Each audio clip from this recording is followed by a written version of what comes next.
லக்ஷ்மி, நீங்கள் பார்த்துருக்கிறது 0 லக்ஷ்மி. யூஸ்வலான ப்ரமோ எதிர்பார்த்துட்டு இருக்கும்போது இந்த ஒரு வார்த்தை ஏதோ பெரிய ஆறுதல் எனக்கு கொடுத்துச்சு, உங்களுக்கும் நினைக்கிறேன். எஸ், மகாநதியோட டைம் சேஞ்ச் ப்ரமோ வந்திருக்கு. பட் ஒரிஜினல் ப்ரமோவில் அதை பற்றி பார்க்கலாம். உலக தமிழ் நெஞ்சங்களில் நீங்கள் இடம் பிடித்த, இப்படியே வசனங்களை கொடுத்து கொடுத்து எங்களை ஏமாத்துறீங்க மைண்ட் வைஸோட. சரி, இருந்தாலும் உண்மையான விஷயம், ஒரு பெரிய இந்த மாதிரி எந்த ப்ரமோக்குமே இப்படி ஒரு வேர்ட்ஸ்லாம் யூஸ் பண்ண மாட்டாங்க.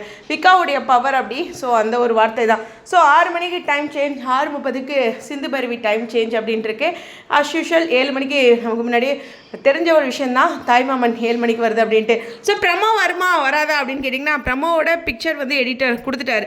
ஓகேவா, கொஞ்சம் லேட்டராக அவங்க போடுவாங்க அப்படின்னு நினைக்கிறேன். ஸோ ப்ரமோ என்ன அப்படிங்கிறது தெரிஞ்சாலும் உங்களை போலவே நானும் வெயிட் பண்ணுறேன். பட் அந்த பர்டிகுலர் வேர்ட் டைம் சேஞ்சுக்கு ஒரு பெருமையான விஷயம் தான். அப்படின்னாலும் அதிக முறை டைம் சேஞ்ச் அடைஞ்ச ஒரு சீரியல் வரிசையில் எனக்கு தெரிஞ்சு எம்என் தான் முதலிடத்தில் இருக்குன்னு நினைக்கிறேன். அவ்வளோ ஒரு டைம் சேஞ்ச். நீங்கள் என்ன அடித்தாலும் விக்காவோட ஃபேன் பேஸை ஒன்றுமே பண்ண முடியாது அப்படிங்கிறது தெரிஞ்சதுனால தான் டைட்டில் கார்டில் அப்படி ஒரு வேர்ட் கொடுத்துருக்காங்க. எனவே புரியுதா? கண்டிப்பாக ப்ரமோ வந்தோடனே உங்கள் கூட கனெக்ட் ஆகிறேன். ஸ்டேடியம்.